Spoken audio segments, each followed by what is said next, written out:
Ladies and gentlemen, the news at 11. Channel 1 had a special about yellow alert, so I worried a lot. Don't want to get hurt. Channel 2 said the flu was going around, so I got a flu shot and went out of town. Channel 3 said those flu shots are dangerous too, so I turned on Channel 4 to find out what to do. They said see a doctor so I could survive. In the waiting room, I waited and watched Channel 5. Channel 5 and a tranquilizer made me feel fine. Those soap opera problems are much worse than mine. But at home, Channel 6 had a story about pills and how people drop dead from prescription or thrills. So I called back the doctor as I watched Channel 7. A star was in rehab, news at 11. So I went into rehab, where I watched Channel 8, all about crime and murder and hate. And when I got home, I tuned in Channel 9 and watched blood and horror on some battle line. I took a deep breath and screamed, and then gave up and fainted as I watched Channel 10. When the paramedics woke me, the answer was clear, so I killed my TV and stopped living in fear.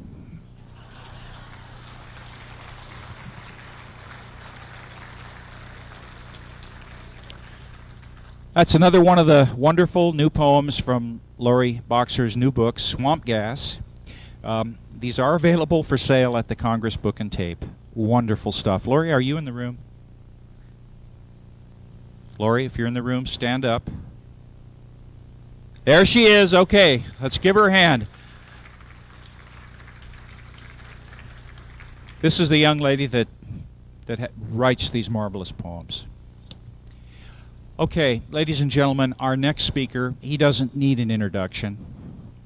I mean, he really doesn't. New York Times best-selling author. He had his book, Crossfire, made into the film, as you all know, on the Kennedy assassination. He's written the #1 selling book ever on the alien phenomena, alien agenda. He's been deeply involved, of course, as a writer and reporter and in the journalistic field for decades. He is intimately familiar with the control of information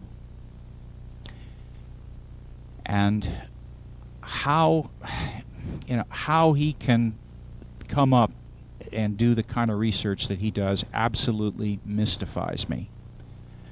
I mean, he's one in a million. The world is blessed to have such a person that'll put it on the line and then share it with us. Ladies and gentlemen, Jim Marrs.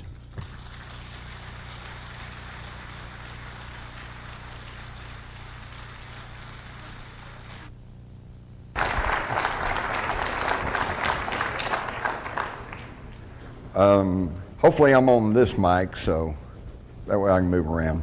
Okay. It is a distinct pleasure to be with you. There we go. It's a distinct pleasure to be here with you folks today. I guess from Texas we'd say y'all. If I was from a little further north, I'd say yous guys. But it really is because I kind of consider you all home folks. I feel like I'm kind of here preaching to the choir. You people are the ones who come out of your homes, turn off that TV, that daily drumbeat of fear and depression, and actually come out to try to find out what's really going on. So today I'm going to try to share some of this. We got a lot of ground to cover, and I may just get to rattling. So if you miss something, buy my book. Yeah, a few unabashed plugs here. Before I launch into the program, which is going to be about rule by secrecy, and for those of you who have read the book, I've got a PowerPoint program here that I hope will make it even be more graphic for you, maybe even more understandable. Plus, I have a very, very important piece of information that is not in rule by secrecy because I did not find this out until after publication. But before we do that, I want to tell you about something that I've recently come up with that, to my way of thinking, is a true smoking gun in the field of UFOs. I recently completed a little documentary, Aurora, the UFO crash of 1897. Before Roswell, before the Foo Fighters, there was Aurora. And this one actually was documented in the newspapers of the time. Now, you will find an account of Aurora in my book, Alien Agenda. But at that time, I had gone into the old Fort Worth Star-Telegram, into their microfilm, and had, many years ago, back about 1973, and had found the story. And like an idiot, I didn't copy the whole thing. I just jotted some notes. I can still remember the memorable line. It said, the pilot, comma, who was not of this world, comma, you know, just like you might as well have said, you know, who had red hair. Very, very blasé about it. And then later, the story I quote in Alien Agenda is the story that I got from the Dallas Morning News, which of course is still in publication. But all I'd had up until about 2 weeks ago was a copy of the story. And I won't bother you with the story because it's in Alien Agenda and it's been reprinted other places. Now, the debunkers cannot say it wasn't in the newspapers at the time, because it was. So their argument is that it was just a hoax story, and that it was planted there by Judge Proctor, who was a little bit saddened because the railroad had bypassed Aurora, which up until about 1897 had been a fairly thriving town in North Texas, and it was kind of dying on the vine, and he was trying to drum up some excitement for Aurora. Okay, that's plausible enough, and I certainly paid attention to that.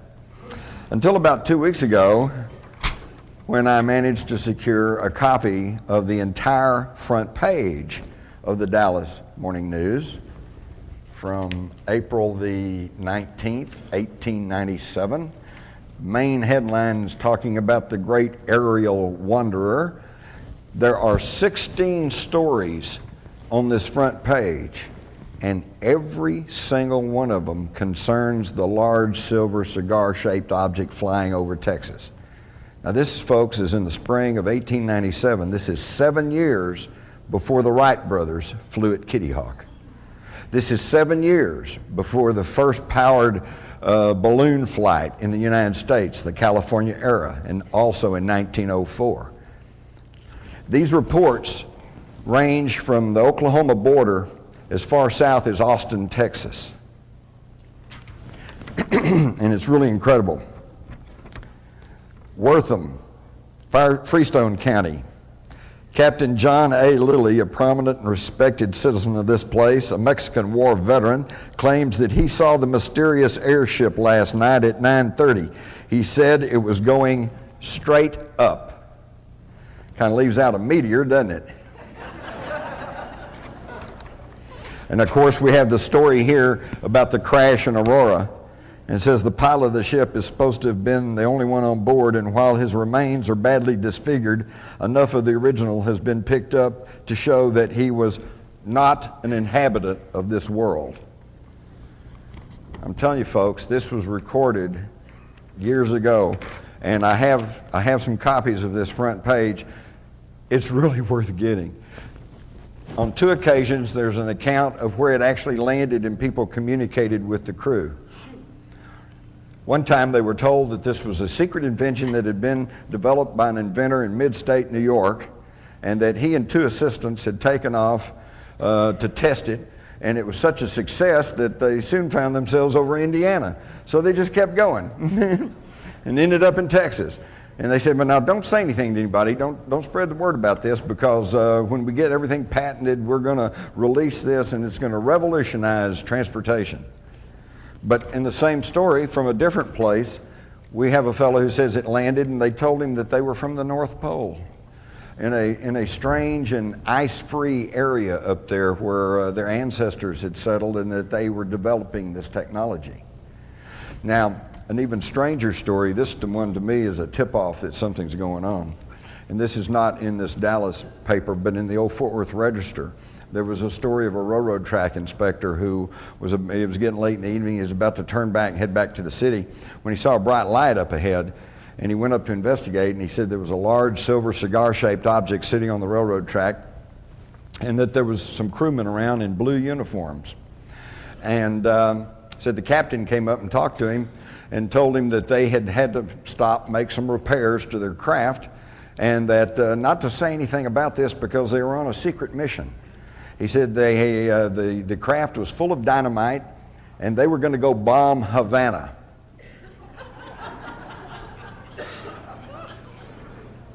Now, for those of you who were not asleep in history class, you might recall that the Spanish-American War did not begin for another year.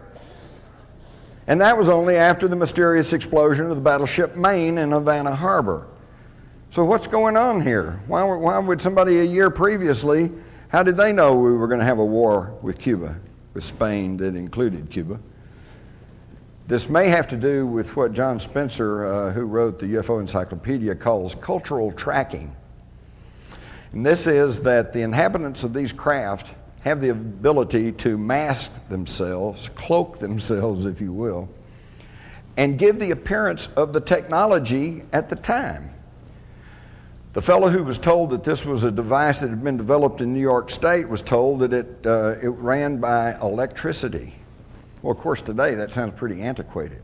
But keep in mind, 1897, rural North Texas, they didn't have electricity. Only big cities had electricity, and it was still kind of a new marvel. And there's some support for this argument because early on, back in the 50s, when contactees were first talking about being taken aboard these craft and stuff, they talked about these rotary dials with numbers on them, okay? Because that was our technology. Today, we have people, experiencers and abductees, who say that they've seen these LED things like the watches and clocks we have today, because now we have that technology. So it's really kind of an interesting aspect of this whole thing. But I wanted to share with you all the story of Aurora because it is becoming more and more documented in the tape about Aurora, and I apologize, this is not a Hollywood production. This was made on less than a shoestring, but the information is there, including interviews with people, descendants of people in Wise County who were there and observed what was going on. And of course, these are available, and like I said, you can get a copy of this front page. If you have friends and relatives that are skeptics and said, "Why, there's nothing there," show them the front page of the Dallas Morning News, 1897. One other quick thing, I just have to put in a little plug here. I don't have to remind you of the war rattles and the saber rattling that's going on today in regards to Iraq and also North Korea. I'd just like to quote you from President John F. Kennedy. And this was back at the time of the Cuban Missile Crisis, when people were actually pointing real missiles at the United States. Now, if there was ever an excuse for us to threaten war with somebody, that would have been it. Today, what have they found? A few empty artillery shells and some, you know.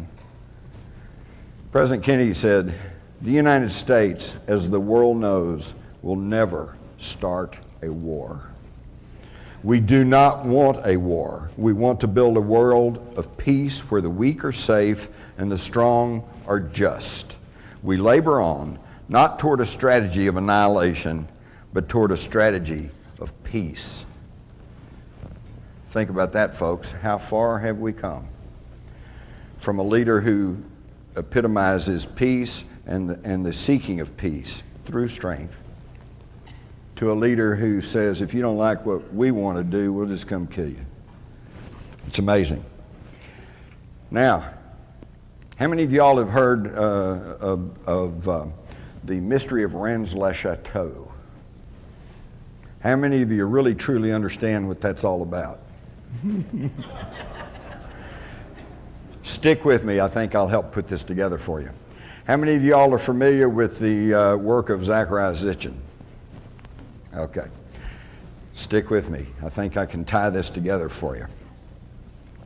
But first, we're going to have a pop test. Everybody got pencil paper number 1 to 10? No, you don't have to do that. How long did the 100 Years' War last? Anybody? 116 years. You get the gold star. 116 years for the 100 Years' War. What color is a purple finch? It's red. Okay? Which country makes Panama hats? Ecuador. Where does the term America come from? Ah, some of you all went to the same high school I did. Amerigo Vespucci, the Portuguese navigator, right, whose name became associated with this new world of America. Wrong. Bzz. No. That story came from a monk, German monk, who lived on the Franco-German border back in the 1500s, named Martin Walsemüller. And good old Martin, I don't think he probably ever got more than about 25 miles from his home in his life. But in about 1515, he got access to a printing press, and he wrote a book. And he knew that there was a new world that they called America, and he knew about Amerigo Vespucci. So he said, oh, well, it was named after Amerigo Vespucci. He later retracted that. But we don't get his retracting because it was in the book, and the book keeps going on and takes a life of its own, and this is what we all get taught. Now, the point of this is, most of what we think we know, we don't know. And it's wrong. And I just want you to keep that in mind. Because let me tell you something. Your mind is like a parachute. It works better when it's open.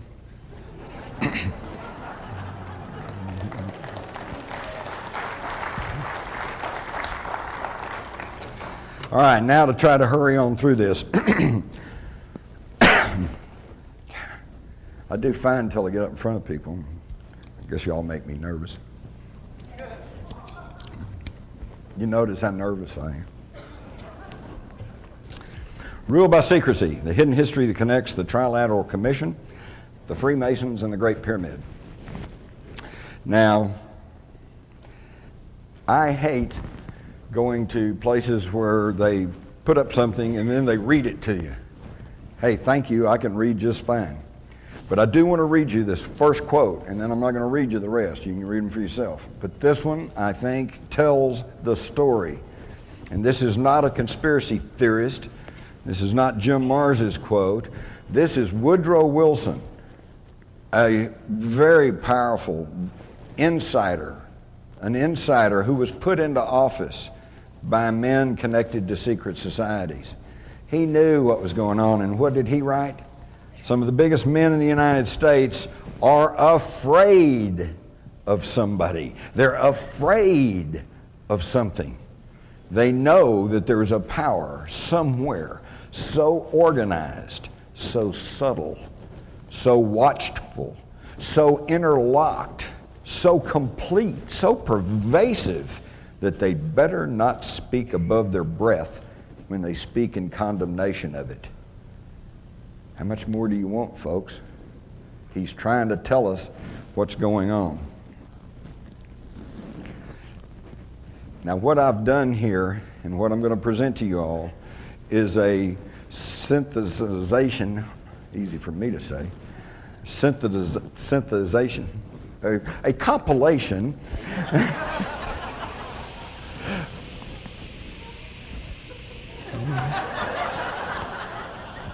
maybe they're landing, I don't know, of more than 300 books. And what I'm going to be trying to show you today is bringing together two heretofore believed unconnected topics of research. And this is going to get interesting in the coming years because most of you have been at this UFO research game for a long time. And when you started off, it was most people just really laughed and snickered at you. Today, Some of them still do, but some of them don't.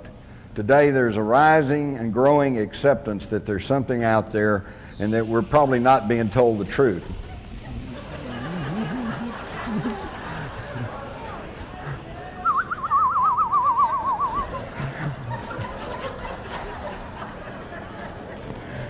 Oh boy. Okay, so where we see that the UFO is now gaining acceptance in the minds of the public, this Steven Spielberg Taken series, you know, what a deal. I mean, a lot of Hollywoodization there, and of course they had to make up some stuff because they had a story, they had to end their story, and the real story hasn't ended, okay? But yet, for those of you who've done your homework, you'll realize that about the first 8 episodes of that show is fully backed by evidence, by testimony, and by documentation. So the idea of the UFO is growing in acceptance. Lagging behind is a parallel issue about the control of secret societies and how they tie together and how that they are pushing harder than ever at this very moment for what they call globalization, or what you may have heard referred to as the New World Order, okay? It's nothing new about it. It's the oldest game on the planet, and they're still pushing it. So I can see that at some point in the near future, these two issues are going to blend together, they're going to meet, and we're going to have a whole new paradigm to deal with, so I'm going to give you folks a little leg up. My initial thesis going into Rule by Secrecy was that these secret societies are not isolated groups, that they do connect, and in fact connect all the way back through history. And I was right. And you can read all about that. So I'm going to quickly run you through the modern secret societies and how they connect, and I'm going to try to do this as rapidly as possible to get to the really good stuff. And some of you all are going to start saying, well, what's this got to do with UFOs? Bear with me, and I think you'll find out.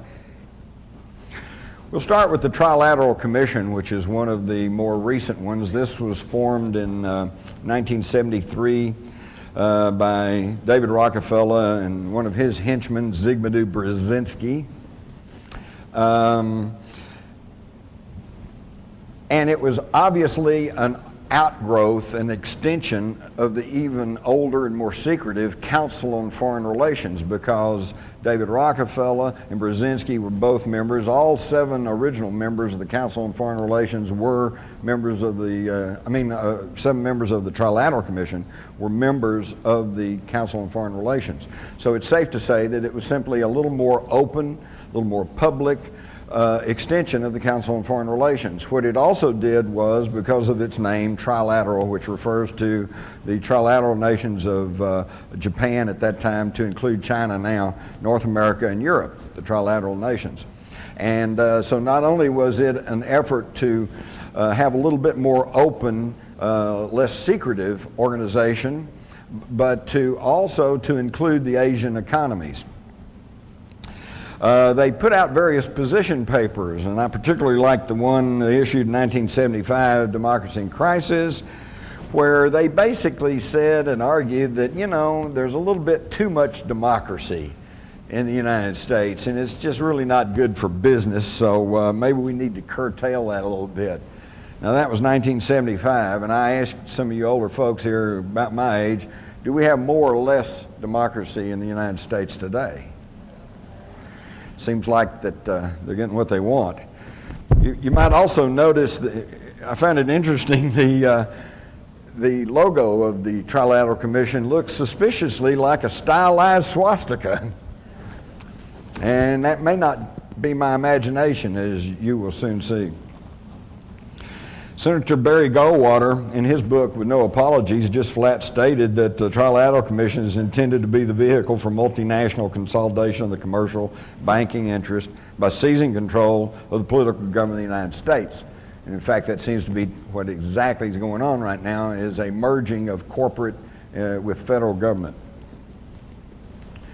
Which brings us to George W. Bush.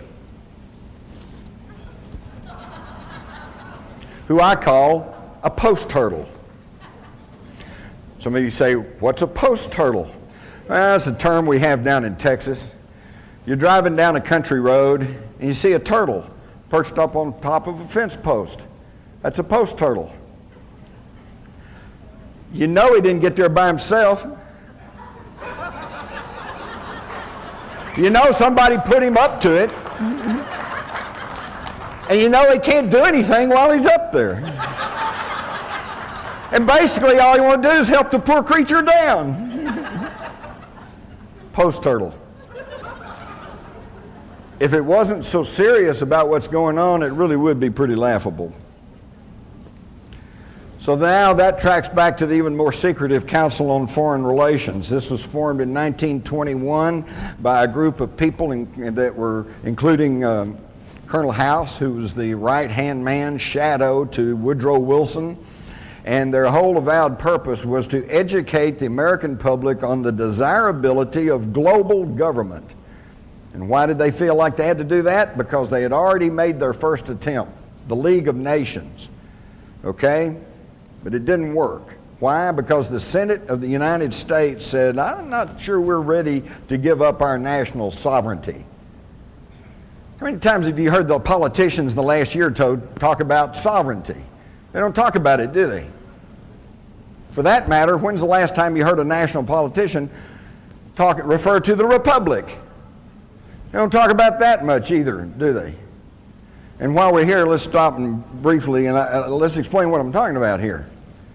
Oh, all they talk about is democracy. Democracy. God save democracy. We love democracy. The terrorists hate democracy. Well, what is democracy? Democracy is ruled by the majority. What's the primary example of democracy in action? A lynch mob. Okay? Everybody says lynch him, so they do. Folks, this is not what we were handed by our ancestors. This was never intended to be a pure democracy. What we are supposed to have in this country, with its Constitution, its Bill of Rights, is a democratic republic. Now, what's the difference? In a pure democracy, the lynch mob. Lynch him, okay? You string him up. In a democratic republic, you have to go through a system of laws, checks and balances, courtroom procedure. You have to give the guy a fair trial. There are certain procedures and laws that you have to follow. He has the right to meet his accuser. He has the right to defense. He has the right to cross-examine the evidence and the witnesses against him. And then if he's found guilty, then you can hang him. Okay? That's what we're supposed to have. And this is not what we have now, is it? Now they can grab you, lock you up, and if one man, John Ashcroft, who's up until 9/11's whole claim to fame was throwing covers over the bare breast of statues in Washington, D.C. because he was upset. Oh. Talk about a boob. I didn't say that. But on his word alone, you can be declared an enemy combatant and held without trial and without legal representation. They are stripping the liberties that we are guaranteed in this country. And it really is amazing to me, because if Osama bin Laden was indeed behind the 9/11 attacks, and there's still been no real proof that he is, but if he was, and if his goal was to destroy a democracy and to end our freedoms, he succeeded, hadn't he? But we know that some bearded guy over in a cave somewhere is not responsible for everything that's going on in the world today. Who's responsible are these people. Who's responsible are these people who have been working at this for hundreds of years. What's interesting is, notice, oops, they just cut the graphic. Can we put the graphic back up real quick? If you'll notice, over here is the CFR logo with the rider on the horse and the Roman, Latin inscription. And over here is a medallion of the ancient Knights Templars. Looks pretty close, doesn't it? Same deal. And the same objectives are going along. They consolidated all of this a long time ago with the formation of the CIA and with the National Security Act of 1947. The National Security Act of 1947 is really what began to sound the death knell for freedom and democracy in this country. It was signed on September the 27th, I believe, of 1947, and it's really interesting to see what happened there. Now, most of the things with the National Security Act of 1947 we're all kind of familiar with. We know it separated the Air Force from the Army as a separate branch of service. We know it created the CIA.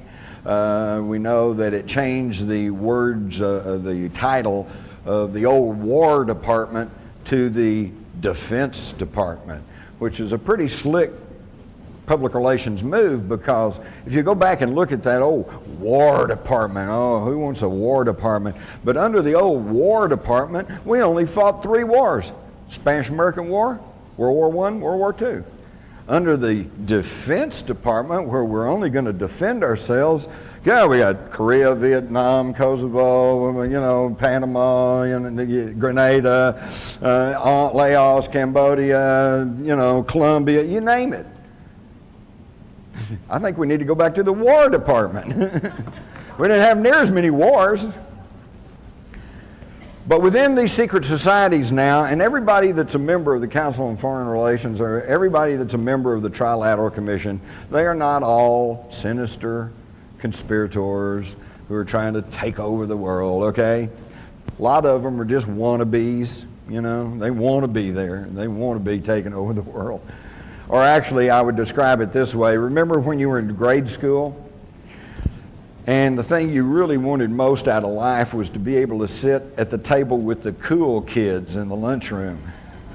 Boy, if I could just be with those cool kids, maybe I could get a date for Friday night, you know? That's what you really wanted. Well, these are the people who are globbed onto these secret societies. Most of them are not on the inner core elite. They are just wannabes, and they like to be next to the wealth and the power, okay? But within each of these societies, there is a handful of people that, like, and one is David Rockefeller. He's in all of them, okay? Henry Kissinger, you know. There's certain ones who are at the inner core of all of these societies. They meet once a year in a group known as the Bilderbergers. The Bilderbergers are so secretive that they don't even really have a name. They're called the Bilderbergers because they were first discovered by the public meeting in Holland back in 1954.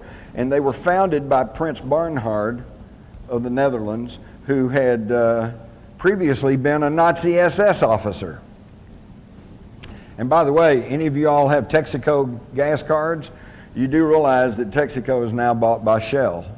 And Shell is that's the royal family of Holland, the founders of the Bilderbergers. So the New World Order marches on. And of course, then we've got Skull and Bones. I think we all know that Prescott Bush, the patriarch of the Bush family, and that George Herbert Walker Bush and George W. Bush are all members of the Skull and Bones. Now, there are some who argue that the Skull and Bones is the secret society behind the secret societies and that they run everything.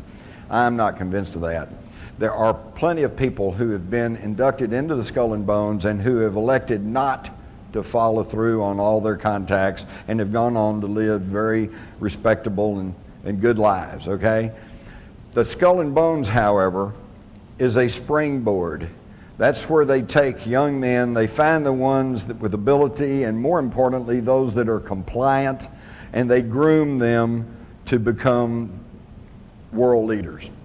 And all you have to do is just go study about the Skull and Bones, and you'll find that there is an inordinate number of people who go on to take top government positions. Again, if this was really a free country, you'd think that we'd have some people from, you know, Southern Cal, University of Texas, Oklahoma, somebody. You know, there's got to be some smart people around somewhere. But these folks are always the ones that end up in power.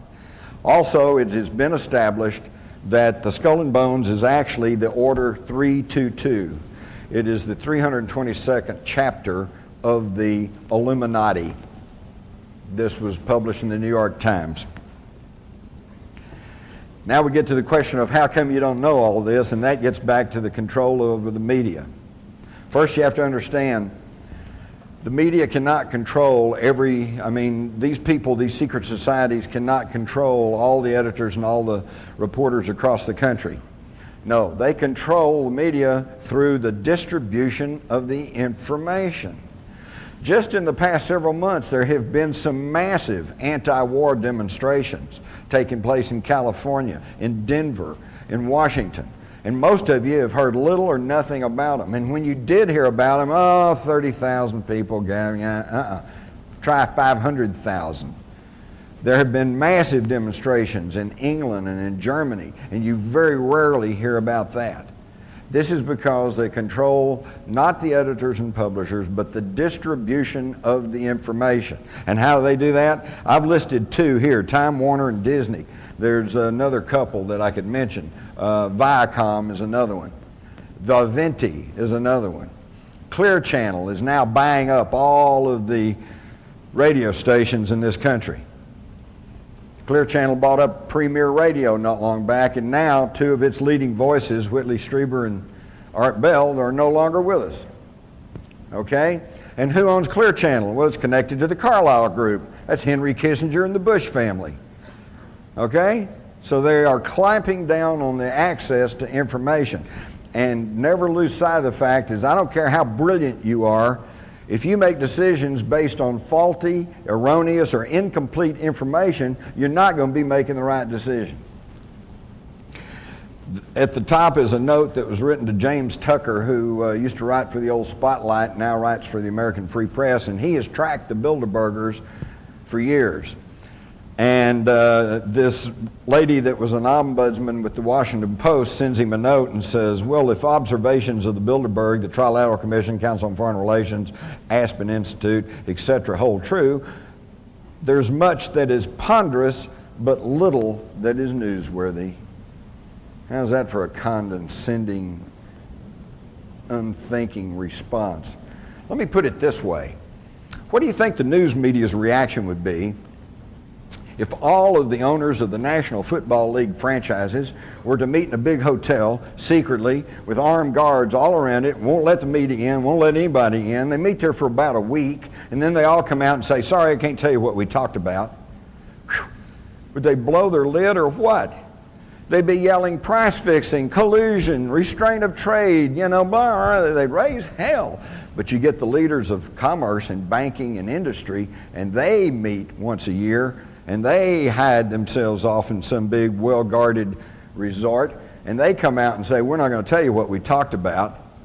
It makes a mockery of freedom of the press. It makes a mockery of freedom, period.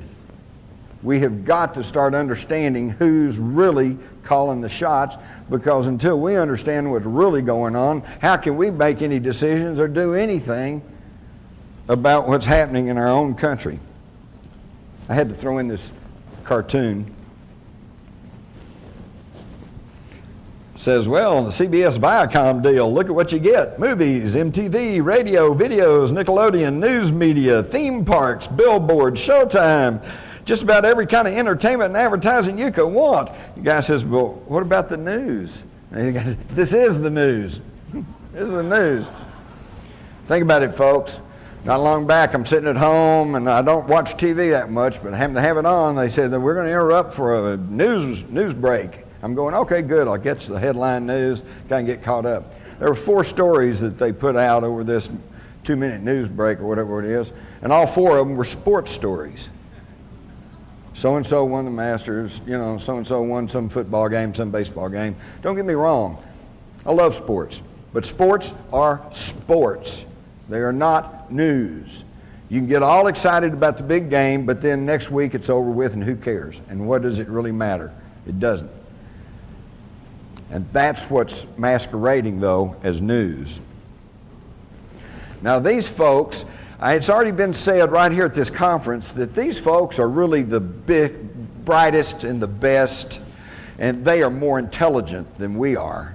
And it's only right and proper that they run everything, because they only have our best interest at heart. Well, let's look back over just the past 100 years.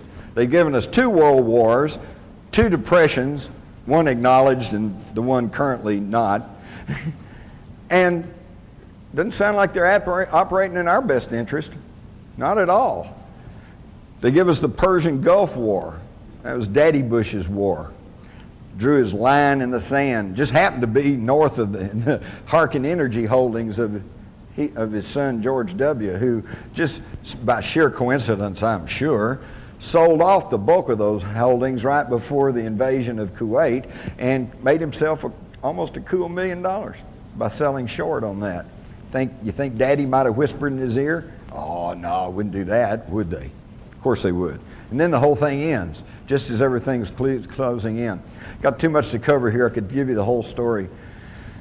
When the American ambassador goes to Saddam Hussein, April Glaspie, and she testified to this in front of Congress but didn't go anywhere, he says, we're going to go back to our original boundaries, which means he's going to take back Kuwait, which was illegally taken and carved out of Iraq in the first place by the British years ago, so they could get their hands on some of those southern Iraqi oil reserves. And he asked the American ambassador, what do y'all think about that?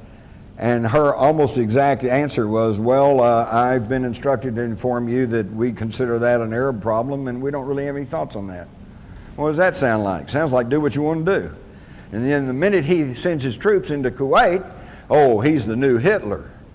All right, and the Saudis put up a $12 billion war chest hidden in a secret account in London for George Bush to use to prosecute the Persian Gulf War. It's a deal, folks. It's just a deal. They're all just deals. This whole thing right now. I'll tell you what I suspect. We all know this thing about Iraq is about oil. But why do we need the oil? We got plenty of oil in the United States, and we're not getting that much out of the Middle East anyway. And besides that, we now have our troops in Afghanistan, which means we now control the Caspian Sea oil reserves. Something that's been a big bone of contention for the last 100 years, ever since the Nobel brothers went over there and started production in the Caspian Sea area. When Hitler sent his Sixth Army charging through the Ukraine, they weren't going to capture Stalingrad. They were trying to get to those Caspian Sea oil reserves, but they got stopped at Stalingrad. It's been a big bone of contention. Everybody wants to get a hold of Caspian Sea oil. Well, now we have it. And Britain now wants their share. They want the Iraqi oil. And it's really funny because we see Tony Blair standing up, and he's pushing for war with Iraq just about as hard as George Bush. And we think, oh, our wonderful British allies, boy, they're with us through thick and thin. I think once you study these secret societies and where they came from and who's really behind all this, it's the other way around. BP wants the oil, but they can't move British troops into Iraq because, quite correctly, that would be perceived as aggression. But the United States has already fought a war with Iraq, so we can go in and take it for them. And y'all just hide and watch. If we have a war and we have a regime change and we gain control over Iraq, you hide and watch if British Petroleum doesn't get a big chunk of that. It's all about oil. We all know that. And the problem is we're all so fat and sassy. Well, yeah, but I got to have gas for my car, man. I got to drive down to the 7-Eleven and get a pack of cigarettes, I mean, yeah, it's only a block away, but who wants to walk a block, We are just really we just have no idea of the misery in most of the world because we all have it so well. I mean,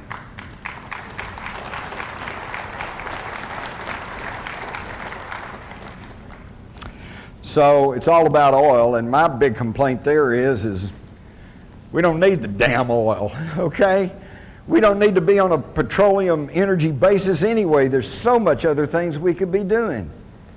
Do you realize that with just some tweaking of the intake jets in your carburetor, you could be running your car on hydrogen? And hydrogen does not cause any pollution. And hydrogen is the most plentiful substance on the planet. Think about it. This is a water planet. H2O, 2 parts hydrogen, 1 part oxygen. We could be burning hydrogen. We don't even need the damn oil. But no, we're going to go over there and kill a whole bunch of people and probably our own troops. And look what's happening with the Gulf veterans right now. They're all coming down with all kinds of sicknesses, probably because of the contaminated vaccines they got. Also, the depleted uranium shells that were lying everywhere, giving them a radiation dose that destroys their immunization system, not to mention the oily smoke and petrochemicals hanging in the air. And do you think that a new war with Iraq's going to be any better? Never mind the massive casualties that Iraq's going to suffer. Wait till our guys come back in another 20 years and they'll be raising hell about their health problems. And what's the government going to do about it? I'll tell you right now, not a damn thing. Let me tell you something. When I was in the Army, this just really gets my blood to boiling when I think about this. When I was in the Army back during Vietnam, we'd get C rations, and in the C rations, along with the powdered milk and this, that, and the other thing, was a little packet of cigarettes. Get 5 little cigarettes. We always thought that was cool, free cigarettes. And those who didn't smoke would swap them around to those who did, and it was almost a medium of exchange. And that practice goes way on back even through World War II. Where do you think all those guys in World War II got the smoking habits? Because the Army gave them free cigarettes. And now under the Clinton administration, when some of these guys who put their life on the line to fight for freedom and democracy in World War II, and they start coming down with emphysema and lung cancer, and they go to the VA under the Clinton administration, they ruled that that was a self-inflicted disease and that they would not treat the veterans. That's shameful, folks. That's shameful. You give your soldiers cigarettes all through their career and then you won't treat them when they get a health-related problem? Unconscionable. But that's what happens when you let these secret society creeps run your country. Going back past the Gulf War, and now we get back to Vietnam, and Lyndon Johnson and his wise men, okay? He surrounded himself with about 12, 14 guys, and they were every one of them Council on Foreign Relations. In fact, Vietnam, the thing I never could quite figure out is why were we fighting 9,000 miles away from the shores of the United States? Well, let me tell you why. Because right after World War II, the Council on Foreign Relations published some papers that were saying we needed to gain control over the mineral resources of Southeast Asia, which at that time was called French Indochina. All right, but then in the spring of 1954, the French got defeated at the Battle of Dien Bien Phu, and they withdrew from French Indochina. Within weeks, John Foster Dulles, a founder of the Council on Foreign Relations, and who was then Secretary of State to Dwight Eisenhower, goes to the Philippines and creates something called the Southeast Asian Treaty Organization, SEATO. And he later explained that he did that to give the American president the legal precedent for intervention in Southeast Asia. That was the beginning of the whole thing. Now, is he acting on the best interest of the United States, or is he acting on the best interest of the Council on Foreign Relations that wanted control over those mineral resources? And of course, I don't have to tell you what happened. 58,000 American lives later, we finally slunk away with our tail between our legs, defeated by a bunch of guys in rubber sandals, thanks to the wise men. And in the middle of this, when our guys are dying in the jungles of Vietnam, who's over in Russia but David Rockefeller meeting with Khrushchev? And with the insistence of David Rockefeller and his other powerful friends of the Council on Foreign Relations, they encouraged Lyndon Johnson to increase loans to Russia at levels higher than we did in World War II when they were our allies against Hitler. Now, what does this mean? It means, folks, that while our sons and daughters and brothers and husbands were over there fighting for their lives in the jungles of Vietnam, we were told we had to do that because North Vietnam was a surrogate of China and Russia, and that if we didn't stop them there, then it's the domino effect, and they'd take over the Philippines, and they'd take over Hawaii, and they'd take over this country, and we had to stop them right there. And that they were getting arms and ammunition from China and Russia, and it was an anti-communist crusade. And to that extent, it was true. They were getting arms and ammunition and war materials from China and Russia. And Russia was getting loans from us. And they take our tax-supported money and they'd build facilities like the Kama River Truck Factory, and they'd crank out war materials to ship to North Vietnam to use against our guys. Does that make any sense to anybody? But that's what goes on, folks, and it's still going on. And unless we start waking up, it's going to continue. If you stop and think about it, gunfire is pretty well decided every national election from 1964 to 1988. 64, Lyndon Johnson wins on the sympathy because of the JFK assassination. 68, Nixon wins after the reaction to the Martin Luther King and Robert Kennedy shootings. Then in 1972, George Wallace looks like he's going to pull votes from Nixon, and he's shot. 1976, Carter wins after there were assassination attempts on Gerald Ford. And then in 1980, Reagan is elected after an assassination attempt on Jimmy Carter. Jimmy Carter? You don't remember the assassination attempt on Jimmy Carter? Why, he had asked for national TV time in the late spring of 1979, and he was going to announce some sweeping changes in government, including curtailing the CIA. But then he goes to Los Angeles, and he's attacked by Raymond Lee Harvey and Oswaldo Ortiz. So Lee Harvey and Oswaldo were going to kill him in Los Angeles. There it is. You saw it in the Newsweek article, but you don't remember that, do you? Because it didn't get distributed in the news media. And right after that, he canceled his national TV talk, went to seclusion at Camp David, called in everybody up to and including Billy Graham, and said, "I've lost control of the government." And he was out, and Reagan was in. And 2 months after Reagan was elected, he's shot. And if that bullet had been that much closer, it'd have hit his heart, and we would have had George Bush 8 years earlier. People don't think about that, do they? Oh, well, I guess that's a conspiracy theory. Speaking of, you're going to love this one, the Reagan shooting. All network tapes, you can clearly hear the sound of 7 shots. Bam, bam, bam, bam, bam, bam, bam. Hinckley had a 6-shot revolver. How do you get 7 shots out of a 6-shot revolver? And where'd it come from? Up there, circled in red, the bullet that struck Reagan was at a downward trajectory. Go back and check the media. They accurately reported that. And Hinckley, though, is standing level with him over here in the crowd, back over here beyond that policeman. Up here is a sliding glass door with a human figure crouched behind that door. Was this the person who actually shot Reagan? We don't know, because there's never any investigations, because all that's just conspiracy theory. But of course, Reagan was shot, and for months, the person who was really in charge was George Herbert Walker Bush. You're going back to Korea. You find out that Russian generals were running the Korean War on both sides. Does that make any sense? And yet the bulk of the Allied troops was our guys. United States military supported by our tax dollars. We're really being taken, folks. Go all the way back to World War II. Again, I noticed it was mentioned here at this conference that, well, everything would have been okay except Hitler was the bad guy, and he kind of screwed everything up. Well, let me tell you, folks, do your homework. Hitler didn't just suddenly appear.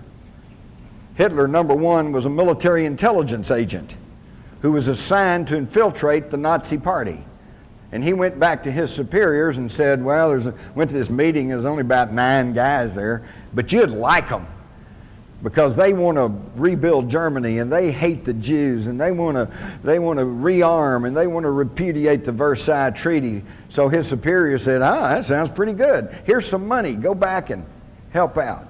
So they created Hitler. And then as he began to gain more power, who was behind him? Another secret society, the Thule-Gesellschaft, or the Thule Society, made up of some of the leading industrialists, leading intellectuals in Germany at the time. People, and also people who had an intimate working knowledge of the occult. All right? So now we can see that all of these secret societies have been working along. And it was the same thing back during World War I. Same people ran World War I. It's amazing, but at the time of the Russian Revolution, where was Lenin? He wasn't in Russia. He was in Switzerland. Where was Leon Trotsky, the communist key philosopher? He wasn't in Russia. He was in New York City working for Wall Street capitalists. And they gave him money, and they gave him all kinds of support to go into Russia and take over a popular uprising and change it into a communist government. Lenin was the same thing. We all know that he was put on a sealed railroad car and traveled through wartime Germany that was at war with Russia and was sent on into Russia to take over the government and set up the communist system. And one of the people who helped facilitate that was a leading banker in Germany who also was very highly connected with German intelligence, and that was a fellow by the name of Max Warburg. Now, don't you find it passing strange that in World War I, Max Warburg, who was head of German intelligence and a big leading banker there in Germany, his brother, Paul Warburg, founded the Federal Reserve System in our country, and at that time was head of the financial end of World War I for the United States of America. Does nobody find that amazing? Here he is, Paul Warburg, and here's the house on Jekyll Island where the plans were laid to instill upon us the Federal Reserve System, which is neither federal nor has any reserves. All right? It is a system of 12 banks. It's a system of 12 banks that are in turn owned by other private banks. And in fact, most of the studies that have been done show that the majority of ownership in the banks that control the Federal Reserve are held by people who are not even Americans. Think about that one. I could get into money and the whole thing, but let's keep going. Here's the original Federal Reserve Board, and there's old Paul. He headed up the original Federal Reserve Board. And here we see Woodrow Wilson and Colonel House and his wife. And this is where it begins to tie into the older secret societies, because as I pointed out, Trilateral Commission connects to the CFR. The Intercorps leadership is Bilderberger. The CFR was created right after World War I by Colonel House, Bernard Baruch, and others to try to sell us on the idea of globalization. And these folks had been members of the old Cecil Rhodes secret society called the Round Tables. Here is a cartoon from 1911 showing Karl Marx shaking hands with J.P. Morgan, George Perkins, Teddy Roosevelt, John Ryan of National City Bank, John D. Rockefeller, and Andrew Carnegie. They financed communism. They created it. Why? So they could play both ends against the middle. Think of Cold War. And now it's over with. And think of the billions of dollars that were squandered on that Cold War. Think of what this country could be today if we'd spent that money building schools and upgrading education, upgrading health facilities. No, that was not going to make them money. So see, back in 1911, those old folks knew better about what was really going on than we do today. And this is just a little graphic showing the New World Order and how that it tracks on down. You can take a look at that. I do want to mention the Hegelian dialectic. That sounds pretty fancy, but basically all it is just action, response, and then synthesis, whatever you work out. You all do this all the time. You and your wife or husband decide you want to go to the movies. One of you says you want to go see movie A. The other says, no, I don't want to see that. I want to see movie B. Okay? Well, the one who wants to see movie A, that's thesis. That's his thesis or her thesis. One says, I want to see movie B, that's antithesis or antithesis, the antithesis. Okay? Now, then you work it out. If you're like me and my wife, what we usually do is end up going seeing movie C, which is second choice for both of us, but it's one we can agree on. That is synthesis. And that's how it works.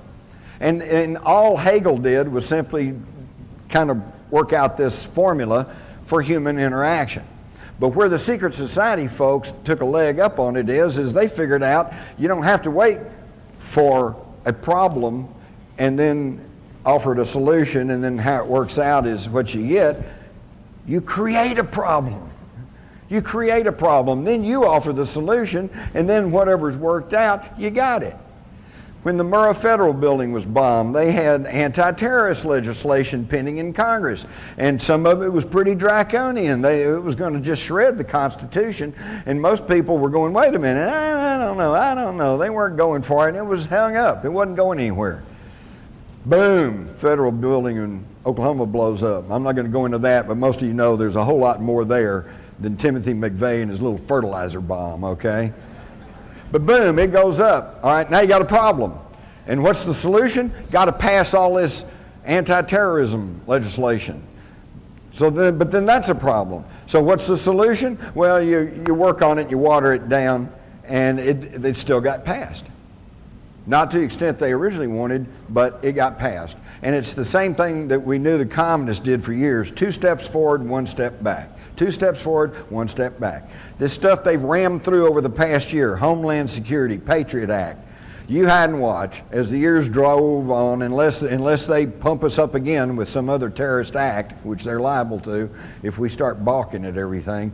But courts will begin to throw some of that stuff out, and the thing will start coming back into balance. Already there are 60 cities in the United States that have passed ordinances that are ordering their local police and law enforcement people not to enforce Homeland Security and Patriot Act provisions because they're unconstitutional.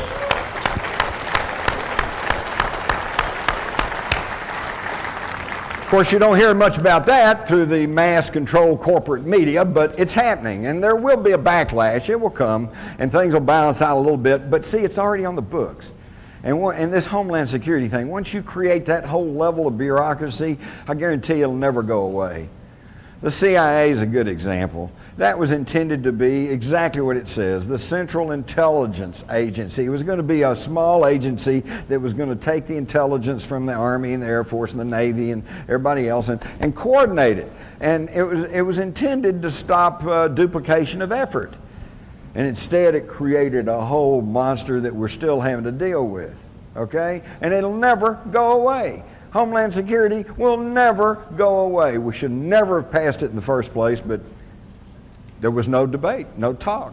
They got Homeland Security the night it started off. It was a 30-page thesis saying here's what we probably need to do, and by the time it got to Congress it was 500 pages, and they got it the night before the vote. Now folks, I don't care how smart you are, you can't read 500 pages, absorb it, think about it, and make an intelligent decision. And I'll tell you, for that one fact alone, and I'm not even going to argue the merits of Homeland Security, but for the mere fact that your representatives passed a law that they hadn't even read, I think should be cause enough for a recall. You ought to throw every one of them out.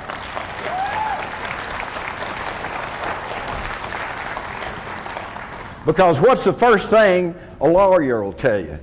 Never sign anything until you've read it.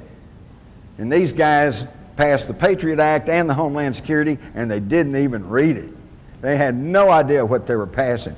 Does any of y'all remember back about 1997 or 1998, there was a little furor that got going over something called a banking program called Know Your Customer. Anybody remember that? Yeah. And the whole idea is that your bank was going to have to turn around and be a snitch to the federal government. If your deposits somehow were a little bit different than the normal, or if you withdrew an inordinate amount of money or whatever, they were going to report you, be required to report you. And they were going to keep massive personal information files, okay? Your wife, your family, et cetera, et cetera. But that kind of got public, and everybody went, wait a minute, we're not going to put up with that. And sure enough, they kind of backed off, and we all felt real good, right, that they didn't get that through. It's in Homeland Security. It's in there. It's happening. And you never got to vote on it, did you? You can go all the way back to the war between the states, or where I come from, we call it the War of Northern Aggression. But it was a deal. It was all a deal. Auguste Belmont, a registered agent of the Rothschild banking family in Europe, came to this country and quickly became the leading seller of bonds for the federal government. He's the one that got the money to prosecute the war between the states. At the same time, he was quietly buying up all the Southern bonds. It was a deal. Even Chancellor Bismarck of Germany is on the record as saying that the war in the 1860s in the United States was contrived by the Rothschilds to split the country in half so that they could regain North America for the bankers in France and Britain. And if you'll stop and think about it, where was the bulk of the British Army? It was in Canada. Where was the French Army? Anybody? Mexico, under Maximilian. So they were going to let the North and South bleed each other dry, and then they were going to move in. There's only one man who seemed to understand what was going on, and that was the head Yankee, Abraham Lincoln. I'll have to give him some grudging credit. I think he understood what was happening. And that's why he became the first American president to print his own money, known as greenbacks. Do you know there's only been one other president in the history of this country that tried to print interest-free money? John F. Kennedy. June 1963, he ordered the issuance of $6 billion in currency, not through the Federal Reserve System, but through the United States Treasury. I have a $5 note. It says Series 1963. It's got red ink on it. It says United States note. Doesn't say Federal Reserve note. And I don't think it's a coincidence that both of those presidents were shot in the head.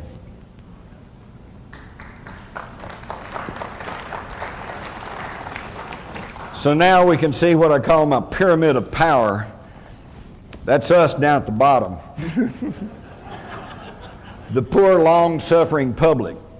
Over us is the low-level political structure. There's your local city council, school board, and stuff, most of whom are good people trying to do a difficult job. A few snakes in there, but you know, as we learned in the Army, there's always 2% that won't go along with the program. And your mass media.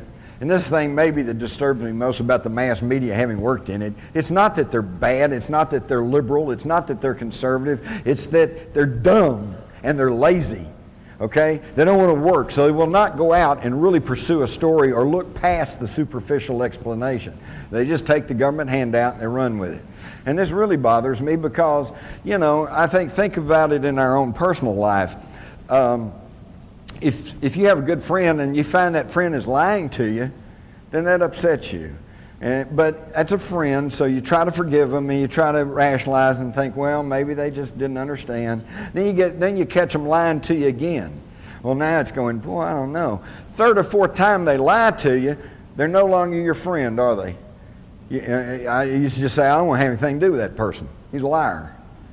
Well, the government has got caught lie after lie after lie after lie, and still they come out and say something and the news media just runs with it as if that's the gospel. And then it takes 6 months, 6 years, 40 years for us to find out that it was all a big lie. Then you come on up to your military intelligence agencies and your high-level political structure. Then you come on up to the multinational corporations and the hub of the New World Order, the United Nations, and it's now military arm, NATO. Okay, and then you come on up through the Council on Foreign Relations, and you notice they're not even at the top of the pyramid, because you get up higher and it even gets higher, and then you get up to John Coleman calls the Committee of 300, others call the Illuminati, and then you got a big question mark, because who's telling those people what to do? Now we start into real history. I'm not going to really belabor you about Freemasonry other than to tell you that you might want to be aware that the first third party in the United States was the anti-Masonic party. And they broke the back of Masonic Freemasonry back in the early 1800s, and it never quite recovered until after the Civil War. Within Freemasonry, this isn't my theory, this is what Masonic historians and writers will tell you, if they're honest. There's a huge outer circle. Well, first let me say this. There's a tremendous difference between European Freemasonry and American Freemasonry. The European Freemasonry is much more sinister and has much more ties to politics and to the Illuminati. But the North American Freemasonry is much more of a kind of a fraternal order, and they do great things. Their burn centers are wonderful. But within Freemasonry, in both sides of the ocean, there's an outer circle, and then there's a little inner core circle that knows what's really going on and what their agenda really is. Now, don't bother to ask a Masonic friend if that's true, because he will tell you no. And that's because he's either part of the outer circle, in which case he really truly does not know that there's an inner circle, or he's part of the inner circle, in which case he's taken a blood oath never to reveal that. Okay? But Freemasonry is where a lot of these thoughts, ideals, and knowledge has been passed along, because the men who made up Cecil Rhodes's roundtables, which were the progenitors of the Council on Foreign Relations, Trilateral, etc., were Illuminized Freemasons. They were Freemasons who had been instilled with the knowledge and with the agendas of the Illuminati. And what was that? Where did they think they got all this from? Well, here's Manly Wade Hall, a philosopher, a much studied occultist, and a very high-ranking Mason. And he says, in the remote past, the gods walked with men, and they chose from among the sons of God the wisest and the truest. And these they labored with, preparing them to carry on the work of the gods after the spiritual hierarchies themselves had withdrawn into the invisible worlds. With these specially ordained and illumined sons, they left the keys of their great wisdom. These illumined ones founded what we now know as the ancient mysteries. George Washington, big Masonic. So they're passing along the ancient mysteries through Freemasonry. By the way, if you think that the Illuminati is just something you can laugh at and just some kind of boogaboo, here's a letter in 1782 from George Washington where he said, "It was not my intention to doubt that the doctrines of the Illuminati had not spread to the United States. On the contrary, no one is more fully satisfied of that fact than I am." These guys knew more about what was going on than we do today with all our modern technology and all our electronic communications. I could spend a whole program talking about Washington, D.C. and the layout of the streets and how it was all built by Masons, and that how the floor plan, street plan of Washington parallels Virgo, which has always been associated with the Egyptian goddess Isis. Okay? So these people, and by the way, if you're not aware of this, some of you are, some of you aren't. Every time there's a space launch, okay, it's always at a certain time and in a certain manner to conform with astrological numbers. Okay? Somebody somewhere still has a great concern about the stars and what's happening. All right, there in Washington, D.C., there are 23 major zodiacs in that city, more than any other city in the world. One other thing you're going to love, I don't think it's not on this map. In the earliest plat of Washington, D.C., all the lots are numbered, except one. You get up to 665, and then it jumps to 667, 668. So what's missing? 666, 666. And guess what sits on that lot today? The capital of the United States. Now, it's accepted by historians that the French Revolution was fomented by the Illuminati. And here's a picture of Adam Weishaupt, who founded the Bavarian Illuminati, and he was only carrying on traditions and knowledge that came from even much older things. And I think it would be worth quickly to look at the 10 steps offered by Karl Marx in his Communist Manifesto, and if you'll compare this to Illuminati writings, you'll find that their goals have always been the same. And as I read these, I want you to think about where we are in this country today in relation to this topic. Abolition of private property.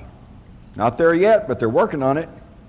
Now we got wet zones and United Nations zones and whatever. A progressive or graduated income tax. Well, we got that. Abolition of all inheritance. They're working on that. Confiscation of property of dissidents and immigrants. Homeland Security's got that taken care of. Creation of a monopolistic central bank. Well, that was done back in 1913. Centralize all communication and transport. Well, see, when Karl Marx offered this, he was thinking in terms of state control. Today it's corporate control. And instead of the state running the corporations, today I think in this country it's the other way around. Control of all factories and farm production.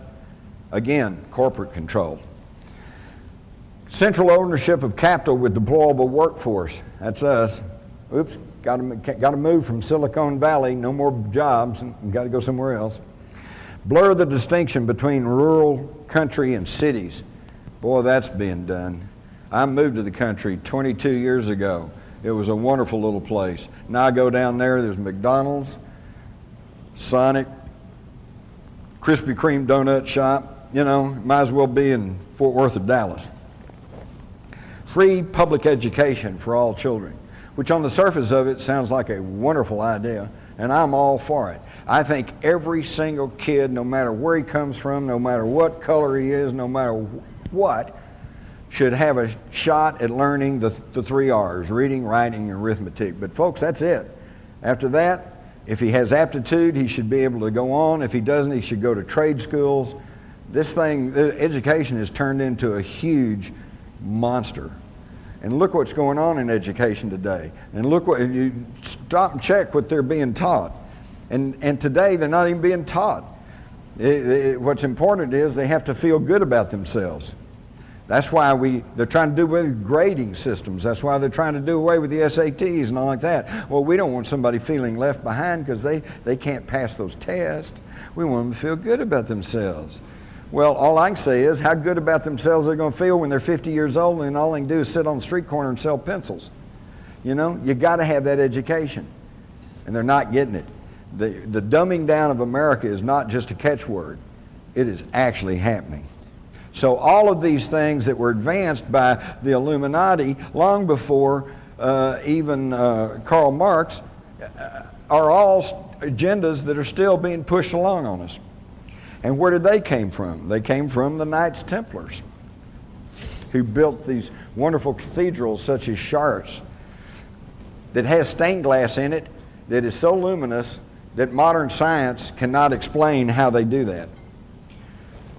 Here's some of the stained glass from Chartres, and you can also see the similarities between the Chartres at the bottom and the Al-Qaeda Mosque in Jerusalem's Temple Mount. They brought back knowledge from the Middle East. Again, look at the striking similarities between these Egyptian artifacts and artifacts in Jerusalem. You've got a black Madonna that you still find in southern France compared to Isis. Over here you've got the winged person from Egypt and another one that was found in a 9th century BC Jewish palace. It's all the same information, folks. It's all the same. We've been taught that here's all these different empires and civilizations. It's all a continuation. This is a great one. At the top, of course, you can see the famous Egyptian winged disc that Sitchin and others says probably represents the planet Nibiru. And in the bottom is a crop circle. Probably a hoaxed one, but it shows that somebody's still thinking in terms of the winged disc. Now this brings us to the mystery of Rennes-le-Château. And for those of you that have read Holy Blood, Holy Grail, the Messianic Legacy and all like that, they go into this in great detail, but they never really quite just tell you what it really is, other than the fact that there apparently is some fabulous treasure buried over in the caverns and cave systems that honeycomb the foothills of the Pyrenees there in southern France. And I was there 2 years ago, and it is an amazing place. It really is, and the stories are all there. Poussin, the artist, apparently was onto some of these secrets, because in this painting up here circled in red, he seems to be giving us a fleeting glimpse of what? The Ark of the Covenant. So there's all of this knowledge that's being passed along. Here is again the Masonic and zodiacal street plans of Washington compared to the same. You see the same geometric designs being used to build Rennes-le-Château. Again, we see the same knowledge being passed down. Here's what you probably don't realize. Rensselaer Chateau is on the far left corner over here, and if you connect these holy sites, you have a geometric pentagram that encompasses a 40-mile circumference area. Any of you that have read Maurice Shaitlin's book know about the Maltese cross that is in the Aegean Sea that you can only connect by getting a map and connecting these sacred sites. Again, ancient knowledge passed along. Some of it lost, some of it gets distorted, but it's all coming down through the secret societies. And where did it all start? It started in southern Iraq, also known as Mesopotamia. In the Bible, it's referred to as the Chaldees or Chaldea. Now, one of the tragic things of the turmoil that's going on in the Middle East is the fact that what you actually have are cousins, family people fighting each other, because the Arabs trace their lineage back to the biblical patriarch Abraham, and the Jews trace their heritage back to the biblical patriarch Abraham. So they're all related, but they can't get along. If we could go back to that, to the map, the Bible tells us that Abraham came from Ur of the Chaldees. So he was not a Jew. He was not even a Semite. He was a Sumerian. And he had knowledge from the ancient Sumerian culture. And he brought that knowledge where? To Egypt. This is where the great Egyptian civilization got started, with the knowledge that was brought out of Mesopotamia. Now we get to the question, and now the rest of it, more knowledge was brought by Moses. Except who was Moses? There is a very cogent argument to be made that Moses is not a name, it's a title. Moses, meaning the pretender to the throne, the one true heir. And now we go and we look at the story of Moses. Oh, he was hidden away as a baby. He was placed in a basket of bulrushes, floated down the river to relatives, raised by foster parents, educated as an Egyptian, believed in the one true God. Now, you know what? If you go back and study about Akhenaten or Amenhotep IV, you find that it's the same story. Hidden away as a baby, placed in a basket of bulrushes, floated down the river, raised by foster family.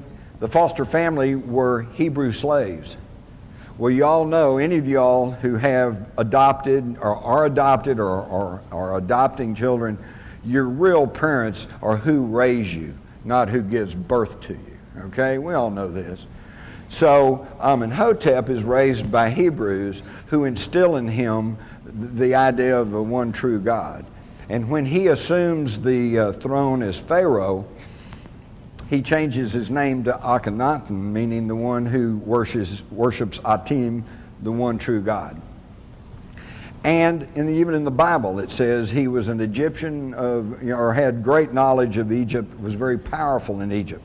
How does a Hebrew slave get that? So now that whole story takes on a whole different coloration. And when he is overthrown because he's shaken up the religious hierarchy of the day, which was making tons of money because everybody had to pay homage to all the various gods. They didn't like that, so they overthrew Akhenaten and they banished him. And when he left, he took his family with him, the Israelites or the Hebrews. And they considered him still the one true king, or Moses. But whether or not that's true, we find again that all of the information flows from Iraq or Samaria into Egypt. And of course we know that from Egypt then all this knowledge was centered in the ancient mystery schools of Egypt, which then went on to the ancient mystery schools of Greece and then on into the Romans, and this was our Western heritage. Now, all of this was accumulated regardless of who Moses was, whether he was a title or a name. When the Israelites were sent out of Egypt and freed, they were told to take what you need. Well, some of them I'm sure that meant take some clothing, take some food, but some of them meant take everything that wasn't nailed down. And they took gold, silver, they took scrolls, they took all kinds of things on their travels in the wilderness. And we know that during their travels in the wilderness, they attacked and conquered a variety of people and city-states. And as was the habit in that time, oops, are we out of time? Oh, thank God, I saw something here. Okay, good, we're on track. I got to wrap this up though, because I know you're going to have some questions. So I'll make it quick. So they got this vast treasure hoard, gold, silver, but they've also got knowledge passed down from Samaria. And I'm sure they got tired of lugging all this through the desert. So at one point, Solomon built a huge temple. And part of it, of course, was to worship. Part of it was to house the Ark of the Covenant, their communication device for God, and to house and warehouse all of this fabulous treasure. So what happened to it? Interestingly enough, when the Romans took Palestine, they didn't just move in and conquer it. They worked a deal. They said, look, if you'll let us, you can keep your king and you can keep your lifestyle if you'll just pay homage to Rome. And they said, okay, and King Herod was installed, built his palace over the old, at the same place as the old Solomon Temple there on the Temple Mount in Jerusalem, which is now, of course, a Muslim mosque, the Dome of the Rock. But then the Jews began to chafe under the Roman leadership, and in 66 AD there was a revolt. I'm sure it didn't just start overnight and it didn't end overnight. The Romans then sent troops in and they conquered the whole thing. Well, when they came in, they sacked Jerusalem and they sacked the temple. King Herod's palace at that time, formerly the Temple of Solomon. But they didn't get everything because the Jews knew what were happening, and they took everything they could and they buried it under the temple in a series of cave systems and stuff, and they carefully hid it away from the Romans. But the Romans nevertheless got a good portion of it, maybe even half or something, but they got a good portion. And what did they do with it? Well, they took it as booty back to Rome. 400 years later, Alaric the Goth sacks Rome. And again, as the way it happens, they took everything out of there. They took what the treasure, half the treasure of Solomon, and they took it back to their home stomping grounds, which was where? The Languedoc region of southern France. And they hid it in the cave systems down there. And this was both the wealth, treasure, and particularly the information and knowledge that was passed along to a group of people that became known as the Cathars. And the Cathars then were a thorn in the side of the Roman church because they had straight information. They had information that went contrary to what the Roman church was trying to put out, and that's why they never went along with their program. This, of course, gave rise to the Albigensian Crusade, where the Pope sent a papal army through the Languedoc region and murdered everybody that was suspected of being a Cathar. That's where the expression got started, by the way, when they besieged the town of Béziers. They sent a message back to the Pope and said, how are we going to know the Cathars from everybody else? And the Pope is supposedly told him, he said, well, kill them all and let God sort them out. And we've heard that same quote. I heard that during Vietnam. You know, how do we tell the VC from the Vietnamese? Kill them all, let God sort them out. So this, but they didn't, obviously they didn't kill all the Cathars. Some of the wealthy families there in southern France were Cathars. And they knew, because they had access to this knowledge, that the rest of the treasure of Solomon is buried over beneath Herod's palace in Jerusalem. So they fomented the Crusades, ostensibly to retake the Holy Land, but in reality these French families, the Blanchards and Saint Bernard and these folks, they knew this treasure was over there and they wanted it. And so sure enough, in 1099 they conquered Jerusalem, and who shows up but 9 knights from southern France, all connected to these Cathari families. And they say, we want to form a new military order called the Knights of the Temple. And so King Baldwin says, okay. And so he allows them to form the Knights Templar. And they were supposed to be guarding the roads there, but they never did. What they did was excavate under the temple and regained the rest of the treasure of Solomon. Again, not only a treasure of gold, silver, and precious stones, but a treasure of knowledge. And they hauled it from Jerusalem back through Rome and back into the Landioch region. And now at this point, the treasure of Solomon is reunited and hidden away in southern France in the area of Rennes-le-Château. That's what the mystery is all about. That's the treasure.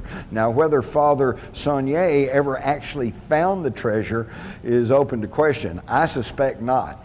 But he knew that that's what it was all about. He knew that this was in the right area, and that's why he was suddenly wealthy and all this strange things went on with Rennes-le-Château. And this was just a picture of the knights that they showing their Maltese cross. And of course, then the Pope goes after the Knights Templars because he knows that they have dangerous information plus wealth. What happened to the reunited wealth near Rennes-le-Château? In March of 1944, Otto Skorzeny, the guy in the cap with the binoculars, leads a battalion of SS troops to southern France, working off of the notes and publications of a German named Otto Rahn, who had been to Rennes-le-Château several times in the 20s and 30s and had working closely with Heinrich Himmler and his SS group that was heavy involved in the occult. They felt like they knew where the treasure was, and on March the 16th, 1944, they send the Germans into they couldn't do it before then because southern France was part of Vichy France and technically was supposed to be free France, and they didn't want to cause any more trouble. But in September of 43, Rome fell and Mussolini was deposed, and at the same time that the Germans rescued Mussolini off the mountaintop, they also poured into southern France and took over the whole country. So now they're able to freely operate in France, and they sent troops down there in March of 44.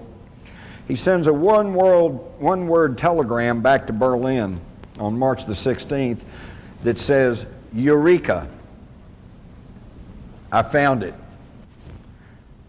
The greatest, most fabulous treasure in the history of the world, both of riches and of knowledge, is now in the hands of the Nazis."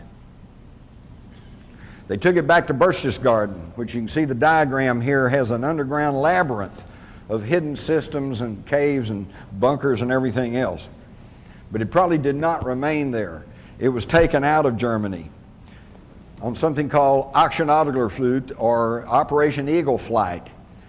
This was instigated in August of 1944 by the head of the German Central Bank and the head of the IG Farben Combine and Martin Bormann, who by that time was running the show. Hitler was pretty much over the edge with megalomania plus all the drugs that he was being fed. These guys took the combined wealth of Europe that they had looted plus Solomon's treasure, and they created 750 corporations all around the world. Their connecting banks were the Bank of International Settlements, the Deutsche Bank, which today is still a powerhouse in the financial world, Chase Bank, which later became Chase Manhattan, and I particularly want you to notice Union Banking Corporation. Because in 1942, one of the chief stockholders of the Union Banking Corporation was prosecuted in this country by the Justice Department under the Trading with the Enemies Act, and they accused him of being nothing but a financial front man for Hitler and the Nazis.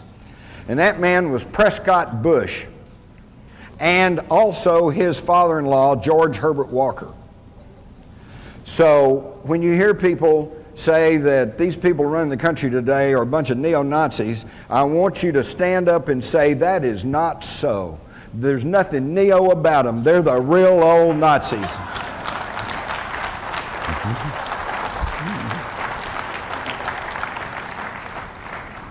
And the attorneys for the Schroeder Bank, which was one of the chief connecting banking operations, was a law firm in New York, Sullivan and Cromwell, and their leading attorneys who worked with the Nazis was John Foster Dulles and Allen Dulles. John Foster Dulles, Secretary of State under Eisenhower, the guy that brought us the Vietnam War, and Allen Dulles, of course, who was one of the longest-running CIA directors, who then sat on the Warren Commission to determine what happened to John Kennedy. All roads lead back to Sumer. You hear about the Babylonian civilization, the Akkadian civilization, etc., etc. These were nothing more than just de-evolution of the original Sumerian civilization, and I'm not going to bore you with that, although if we could get the graphic back up, you might want to notice that in this ancient stele up here, circled in red, this dates back about 3,000 or 4,000 years before the Bible was ever written down, and it correctly shows the size and placement of the planets in the solar system. How'd they know that? Well, of course, we know how they know that. I'm not going to get into this. This is Sitchin's material. Others are now finding this out. 425,000 years ago, the Anunnaki came to Earth. And we know this because it was written down in ancient tablets that are still in existence. But where are they? Most of them are in Iraq, the one place you can't go. And we'll skim through this. You know, most of you know the story of the Anunnaki, okay, and how that there was wars broke out between them.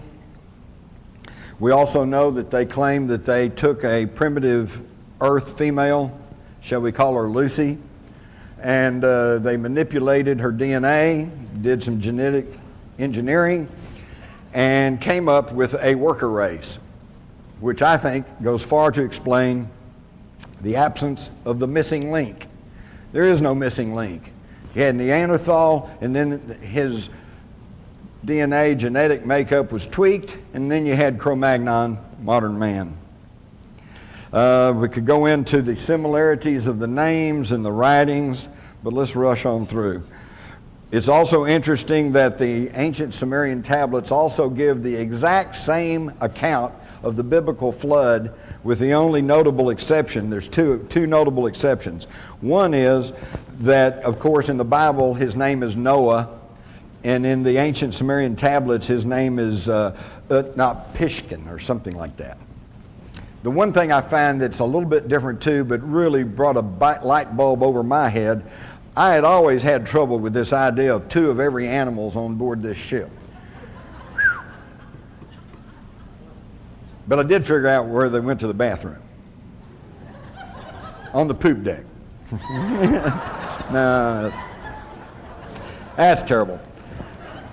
But I never really could figure out. They got lions and tigers and sheep and goats, and they're all there side by side. How could that work? Well, in the ancient Sumerian tablets, it doesn't say they took 2 of every animal. It says they took the seed of every living thing. Oops, hello. Now I see, instead of a boatload of animals, you've got one little closet on board this ark that has DNA tissue in it. And they can reconstruct all of the, and you know that's going on right now? Do you know that they are storing away DNA tissue on plants, animals, everything on this planet. So if there is some sort of huge cataclysm, that they hopefully can rebuild everything. Now, what's also interesting to me is that how many of y'all are like Celtic music and all this good stuff? Yeah, it's kind of a fad right now. Are you aware that the Celts and the Druids did not originate in the British Isles? They migrated from Iraq, Mesopotamia.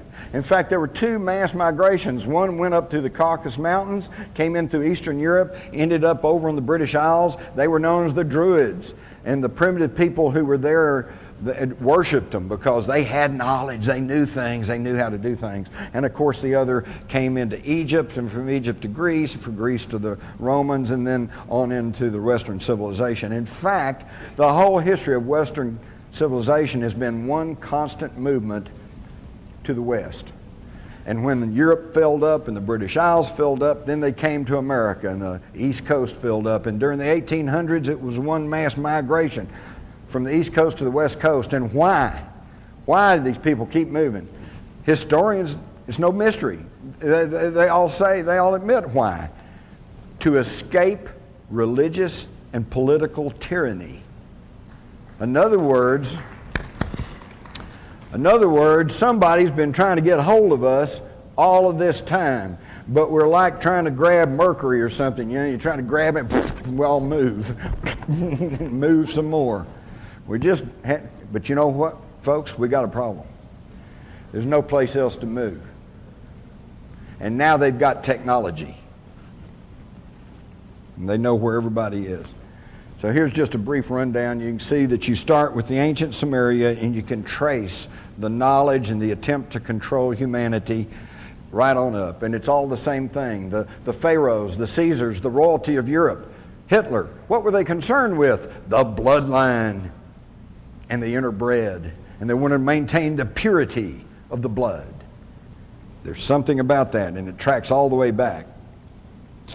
So now, if we assume that these ancient tablets are telling us the truth, and that these spacefaring aliens landed on the planet all these thousands of years ago, then that begs the question. Did they all leave? Or did they all, or at least a portion of them, stay behind? It's an either-or thing. They either all left, or some of them, or all of them stayed behind. So which is it? I think we can find the answer. And we find the answer by looking at the historical record. If they all left, the whole written history of mankind should be just one unending, gradual evolution up to civilization. You know, hunter-gatherers to city-states to nations and all like that, with nothing in the record to show that there was anything strange or unusual going on. But that's not what we find, is it? Quite the contrary. The historical record gives us the answer. This is the great Los Angeles air raid. If you look closely, you can see the saucer caught in the searchlights. Got pictures of saucers over the desert. You've got an ancient French coin from the 1600s that shows a giant wheel-shaped object floating over the countryside. You've got alien autopsy. You've got the triangles. You've got a Billy Mayer picture over here in the crop circles, and of course the occult that's been with us all the time, which is just strangeness that nobody knew how else to explain. And of course, all of the sightings of UFOs, cattle mutilations, the whole thing. Somebody's still here. But if they're still here, then what's going on? I feel like there's three possibilities, because we have clearly established that there is a small ruling elite that wants to rule the world. And we've also established that these ancient astronauts apparently are still around, at least some of them are. So this leads to three possibilities. Either the ruling elite are trying to contact these ancient creators, or number two, they've already contacted these ancient creators and are being controlled or guided by them. Or number three, they are the ancient creators, the ancient serpent kings of legend, the ones who have been trying to corral and control humanity from the get-go. And now they're getting close to realizing this, because now they have the technology to do it. So now we have to ask ourselves, these people, these same bloodlines, these same people, what are the odds that the Bushes, who is the leader of the free world, and the Windsors, who are the leaders of what's left of the British Empire, what's the odds that these two families that are blood related, so you're actually talking about one family, are running the Western civilization? What are the odds of that? More details and ruled by secrecy. And I thank you for your time, and I hope I've helped put some of this together for you.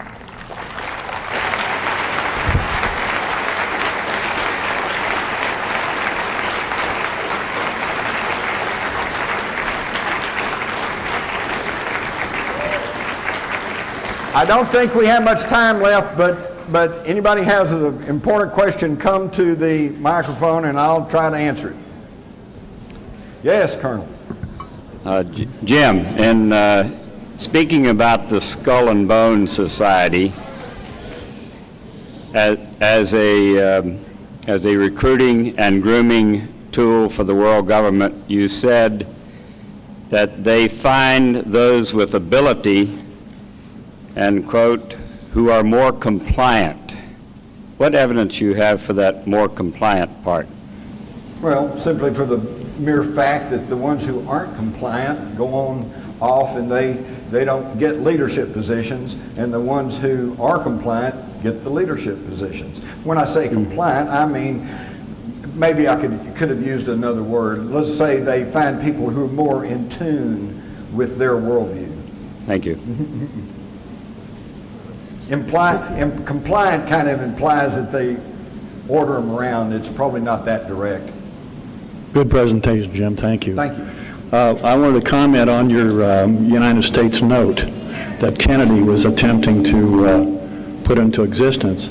I did want to mention that that was going to be backed by silver, so there was some backing behind it. Yeah. And also, the executive order number that Kennedy wrote to establish that, if people want to write this down, was Executive Order 11110, and you can check that out, where it established the U.S. note. And the thing that I wanted to make comment about is that LBJ did not choose to continue publishing and minting the coin that Kennedy had started, because this would have killed the golden goose that the Federal Reserve had in position. It would have, and that was just too much of a status change for this country and for the very people you've been talking about. Exactly. That's one of the reasons they wanted him. Exactly. Kennedy. But from another book that you wrote, I would like for you to maybe just briefly go over the coup of 1934 and how that affected our current status. Right. If you could take just a synopsis. Thank you. I'll try to make feedback. Okay, try to make this brief. He asked about the coup of 1934. This was well established, little publicized, and you never heard about it in your history classes. In 1934, 1 year after Hitler had taken over total control as dictator of America, some of the wealthy families in this country, okay, the Rockefellers, the DuPonts, the Carnegies, they decided we needed to have something like that here. And they approached a former general with the Marine Corps, General Smedley Butler, and they proposed to him that they would put up the money to fund a whole several 100,000 revolutionaries, and that we would have a coup in the United States of America, and they wanted Smedley Butler to be the new dictator, military dictator of the United States. Smedley Butler, to his everlasting credit, said to himself, this is treason.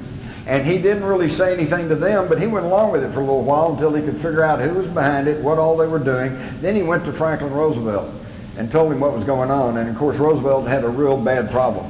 If he got up publicly and said this is what was going on, it could shake all the financial institutions of this country to the bone. The Federal Reserve System would be in a shambles. There could even possibly lead to some sort of civil war. So what they did was leak this story to the papers. Most of the papers around the country never even bothered to report on it. New York Times did report on it. Congress held some hearings for about 2 years until everything died down. They basically confirmed everything that Smedley Butler told them, but then that's where it was left. It was like, A lot of these people who were involved in this fled the country at the time and only later came back. So don't believe that there can't be an attempt at a coup in this country, because there was in 1934. Thank you for bringing that up. Thank you for this presentation today, and thank you for having the courage to bring this information forward to us. And I'd like to know if you've ever heard of a document called the Protocols of the...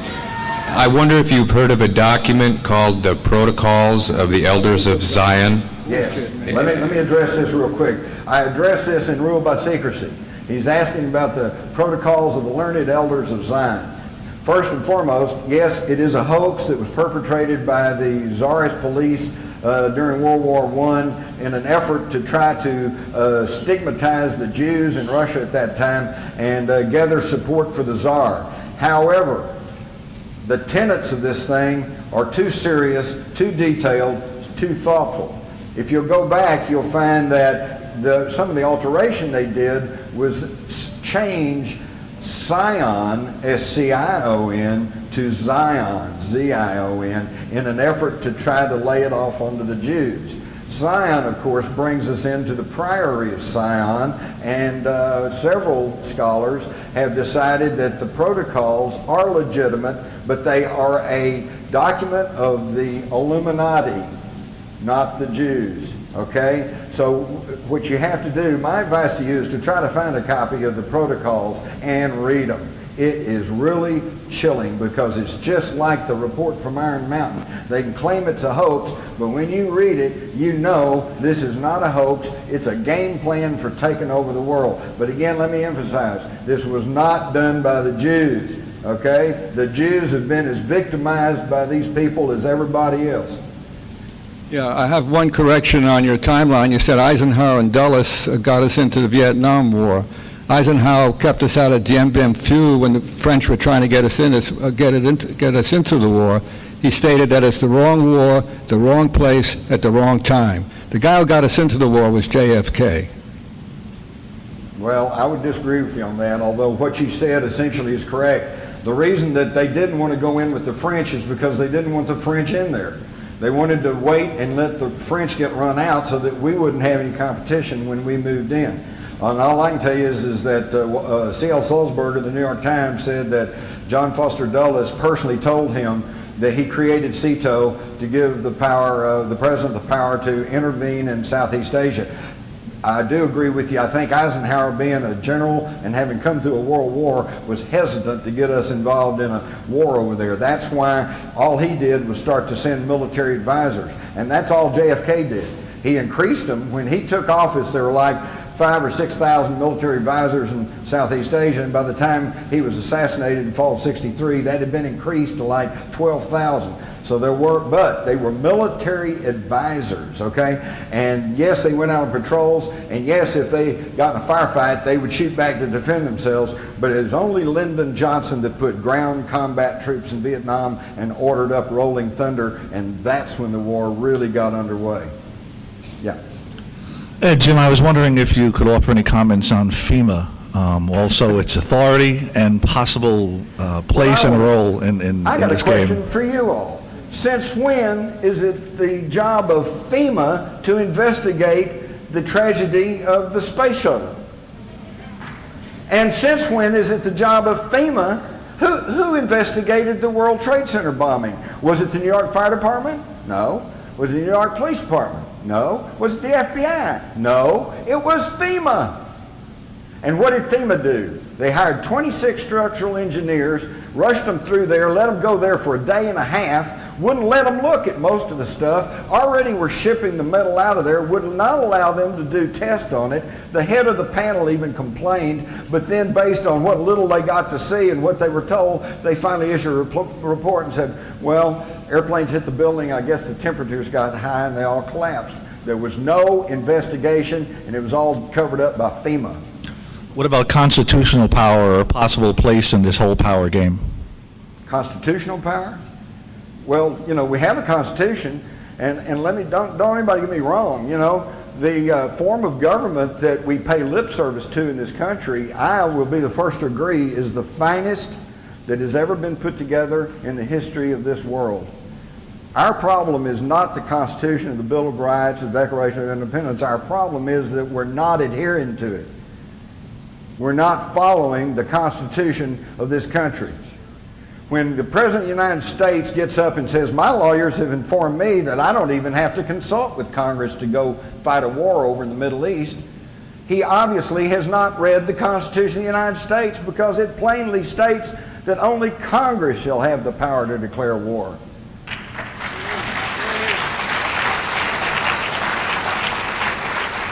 And let's think about that for just a half second, because on first blush, that's like, boy, those clowns can't even agree on when to adjourn, you know, and we want them to have power to declare war. But hey, the guys that framed the Constitution, they were pretty smart, because yeah, there's a bunch of grafters and grifters and malcontents and bozos up in Washington, but if 3/4 of them all agree that we need to go to war, then maybe we need to go to war. And if they can't agree, if they can't get 3/4 of a vote of Congress, then we probably don't need to be going to war. So it's a pretty smart system, and our problem is we're not following it. Thank you. Hi, Jim. Hi. David Icke had a big sold-out conference in London recently, talking about exactly the same subjects. And he also spent a bit of time on the evidence for, reptilian oriented control of the top of this negative pyramid, if you like. What sort of input are you getting on the same subject? It's interesting because when you follow the evidence, you just kind of get there. But let me tell you something. I met David Icke, and I kind of like David. And it's interesting because I wasn't even aware of him until at the last moment writing Ruled by Secrecy. And yet we were both following the evidence, and we were both running pretty parallel. The big difference is this. Along with my newspaper background, I also augmented my low reporter's pay by working and dabbling in public relations and advertising. And I know enough about public relations that I don't believe I'm going to really win friends and influence a lot of people by publicly calling the Queen Mother of England a 200-year-old reptilian cannibal. It's not to be saying it's not true, it's just I'm just saying I'm not saying that. Thanks. Have I got just one very quick one, if that's okay? You were talking about intervention in evolution. What's information have you got on this thing about rhesus negative blood and possible link with alien abductees as well? The possible link with what? The idea that there shouldn't be people with rhesus negative blood, in theory. Oh, well, there's all kinds of strange things. I'm not, you got to understand, folks, I don't claim to be a huge expert in particularly anything. I'm the last of a dying breed. I'm a generalist, okay? I know a little bit about a lot of things. And I want to tell you something, I think that's sorely missing in this country today. The problem we have in this country, thank you, is I know doctors and lawyers and professional people, computer experts, and they're brilliant, they're well educated, and they're very thoughtful, but they got tunnel vision. All they know is what they know. In fact, some of the most closed-minded people I've ever run into are medical doctors. And the thing is, so where is there a place in our society for a philosopher? Or a generalist, somebody knows a little bit. Somebody's got to step back and look at the forest instead of inspecting the trees all day. And that's what I'm trying to do. I'm not going to tell you I got it 100% right, but this is what I see. Thanks, Jim. Hi, I was just going to thank you, Jim, for being a generalist and doing our homework for us. What I think is really frightening is that most Americans aren't aware of what is in the Homeland Security Act, including myself. Including Congress. They don't know what's in there. And I was going to ask you, I had heard something that they were going to be keeping track or making a list of what library books we check out, and I was wondering if that was part of the Homeland Security Act. Yes, it is. And they can go into your library and question your librarian to turn over your records, and under the law, she cannot even she's subject to prosecution if she informs you that they're investigating you. Thank you. I'm telling you, what you don't know can hurt you. That's scary. We got time. We got two more. One more. We got time for one more. Sorry. Yeah. Hi. Have you ever considered this war against Iraq is not over oil? That because Colin Powell is to show proof of Iraq tie-in with Al Qaeda. So maybe if we get to Iraq, we'll get to Osama bin Laden. No, if we want to get Saddam bin Laden, we need to go to Saudi Arabia. There's where the problem is. They are the ones who have financed militant Muslims all around the world. They are the ones who have financed Salim bin Laden. And by the way, I gotta say quickly three things that you have to understand. I mentioned these to understand what's going on right now. Who put George W. Bush in the oil business? Who put up the money? Salim bin Laden, Osama bin Laden's older brother, put George W. Bush in the oil business, had extensive holdings down in South Texas. It's all been written about in Texas, but you haven't heard about it. The Bushes and the bin Ladens are like that, not only in business-wise, but socially. In 2000, George Herbert Walker Bush and the family went to Saudi Arabia and visited with their good buddies, the bin Ladens. What do you think the odds are of that? Number two thing you have to understand is that I've already mentioned is that Prescott Bush was an unrepentant supporter of Hitler at a time of war. Not just a Nazi sympathizer, he was working to provide money and materials to our enemy in a time of war. The acorn never falls too far from the tree. And three, you have to understand that the Bushes and the Windsors are the same bloodline. And once you understand this, everything starts taking on a little bit different view. And I thank you all for your time and patience.